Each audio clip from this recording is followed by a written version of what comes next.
Ia, o te whātalo whātu le tātou porkalame le nei tu la le aso.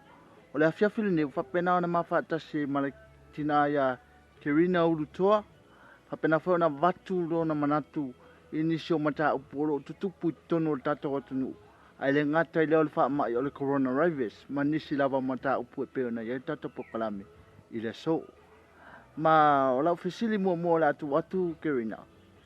O le aso uloi ni puipuinga e taona whaia le tato malo mai le saonga le mua i leo Samoa mai le wha i olo vese ni lalangi o le coronavirus.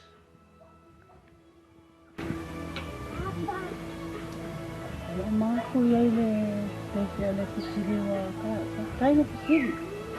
Ia. Kakau ai kako malo ma pēpea me wa palo po ilai. Lai iai ia le puipuinga le malai wa alele. Ia whaapea po i o kongo whatani malo. Po apui o ile au wala mai ai pia. Isi mea o wa afo i he kuku kai le wako. Pēpea lo ia koe mangu ngako i me fai sa kuku kau sanga ko o mawai su ka ko no i pe pa mai le sa male ba tinga i pe so lo ko ma ko le ku ku le ba sa wale ba ma mo le fa mai o pa le na ngalo ko ngalo nga sa wa ye ka ko vai la au sa pa nga nga vai tu mo sa no ba ape a u pa le mai ka ko ba ni no pa alo mai si vi ni nga ko ya ka wa ma ku ngai ka i ku sa le mo ya ese o mama yo que kaule ko ia ko ka ikaia de malo ia mo se la ko kui ai apa ka mo foka ikaia ma ke na le winga la ka le pa yang kui ka ikar pa ma ku ngo ka ai ma pa mama ia me ka kingo kuai me nga se se ni ai me fa ni ai ka mo ke mi se ko ka pa ngau ko ngo ka pale wa sa mai le pa ma i pe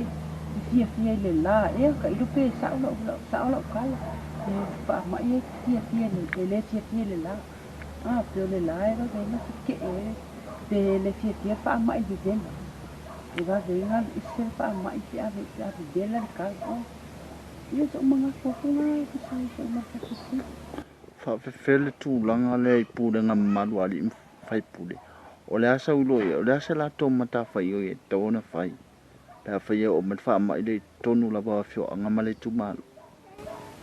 So mga ku iai e sa kakau ia la kunga e ngā so kukua kua i au kawha ali i fai mo fai pule kongo ngu ai miso pule ngu o ma kau a ina o mika penga kau ngā whai la ko aso asi asi po ingai i whai lo pa inga kau ngā ingi la ko me penga pakai ka inga peo le sa o mako an pa pe mama umai me le la asau da se singa le ngu o kongo whale miso whale le sa ua o whale ngā sisei ai wale kele o isi ina e se whale ngā fuai e se whale ngā sisei ai me mo moe ai e ka kaunga whainia se si rea pa pe ngā ia pa kupupula ia le ko mamau ka kawa pera wala leo le e ere pa mai ia mo ayo le ko mamau pa ngaka si kula Feltu langa le mata upule o le yata o le aso lo ye.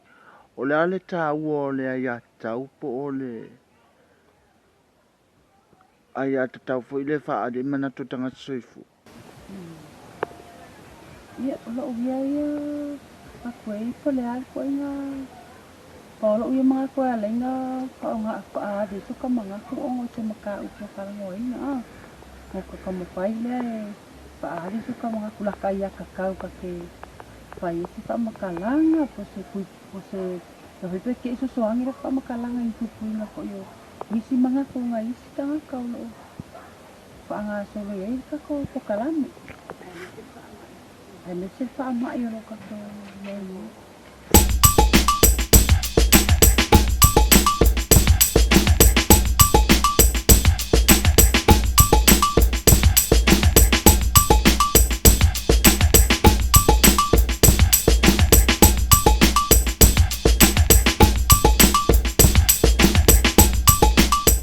Ia o te whatalo whatu le nei tu la laso ato nio te tonu na fo whatu a mana wa mai i ngā luenga sa whena i mo le nei aso. Ia al pokalame le nei o le aso manatu o le whisili mo le a matai ta ua o le asa uloa ia i le ai a tatau. Ale Tama titi. Po le tangata soifua. Tai mo la gunoa. O le le upura la ya tau. E kauanga uska i kam kiki o makua. E whai ira ngā ya tau. O mea umai e whaakongo koe o makua e whai. E kaunga uska i hei ma whaalongo i. Whawhela tūlanga lea o lea saulo i o lea le se puipuinga ale malo e te tawana whaile wha ma ila coronavirus. E mo sidi. O le mbeda al wha ma i le saungi i mao le. E ai ase se mwhaingonga ke ea le wha ma. Wa runga sa vidi po a runga makangi pusa e ma. E alua.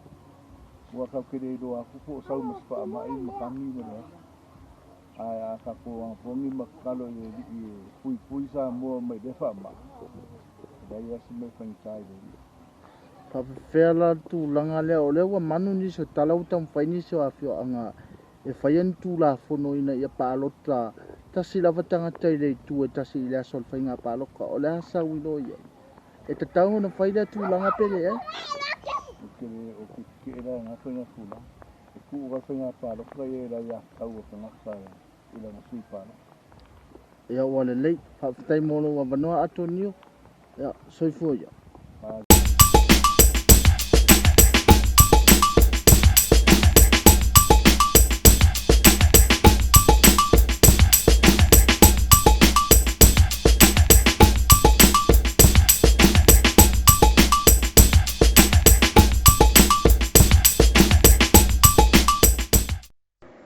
Ia, o te whatalo whātu i le nei tu la le awhiawhi i le mai moanga fo ia le tātou atunuu mai so sei tū o le lalolangi.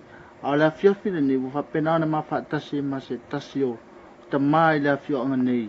Le asa uloa ia i le upule a ia te tau o le aso na whaongaanga e le tangata soifua e te tau na whaonga i le ia te tau le a whamanu.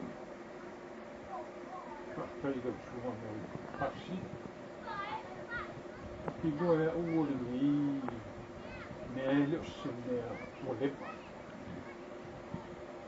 Le wha punga lea o lea iatau. Se me fau mai komo Samoa. O ngā ua ofi mai ku maa ngā wha o ngā pongi. Lea ua kakai mai ma lea iatau.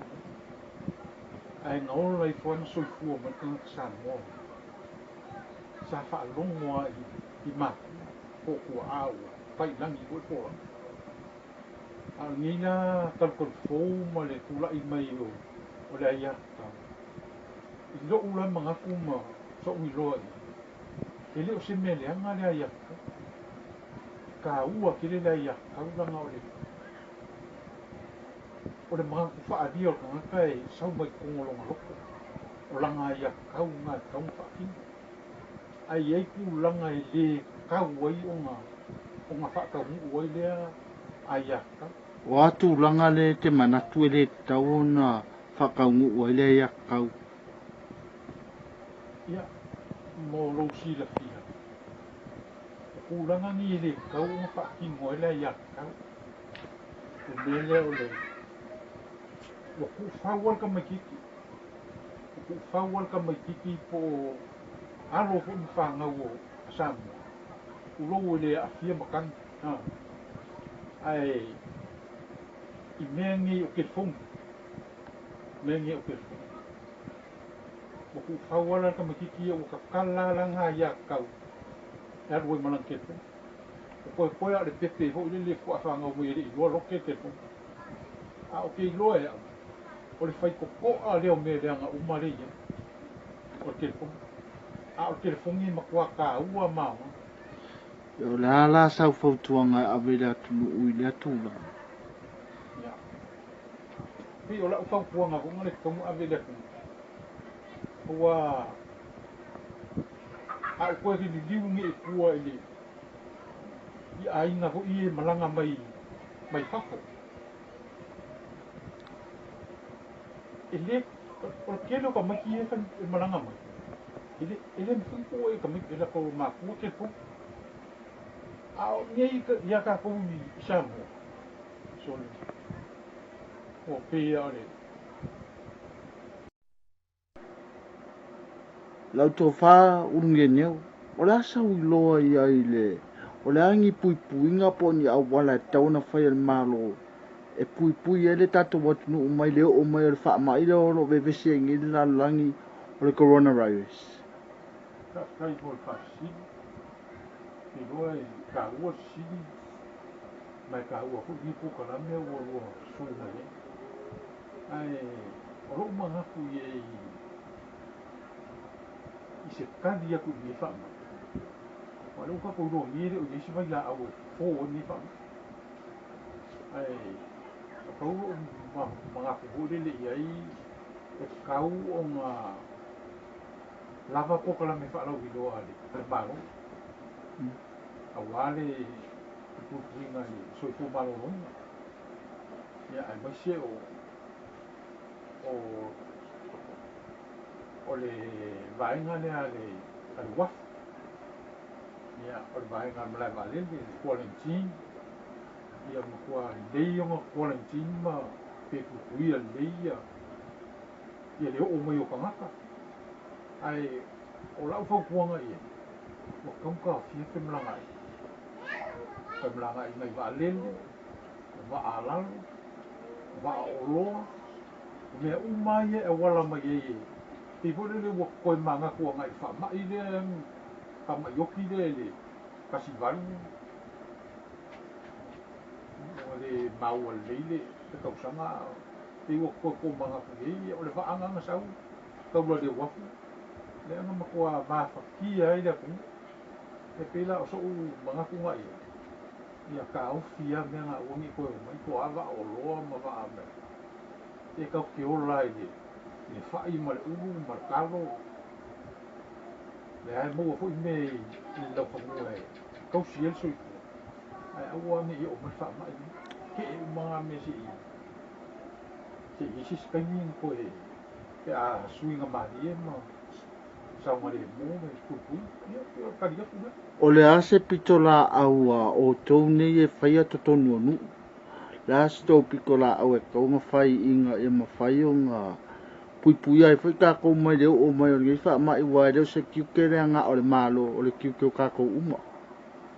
Sa o le lele kasi o ki loa e makua kongo sa o wai kaunga lue whakasi i el malo ma le pule o manuari i whaipuna o ekalesia ia whapengā ngā pui pui ua kaunga whaise se ngā ruenga ale mu whamamaha uma ia le mu whamamaha uma le mu ia se ka ngā ia bola i whafo i le ia ma o le ai sau poka lam whalau i loa whamamaha ia ai le o mai e sama vani ma se i wa ai kulanga ia le o whakaui ma le manga e o ngā lea e vave ngā o mai whamamaha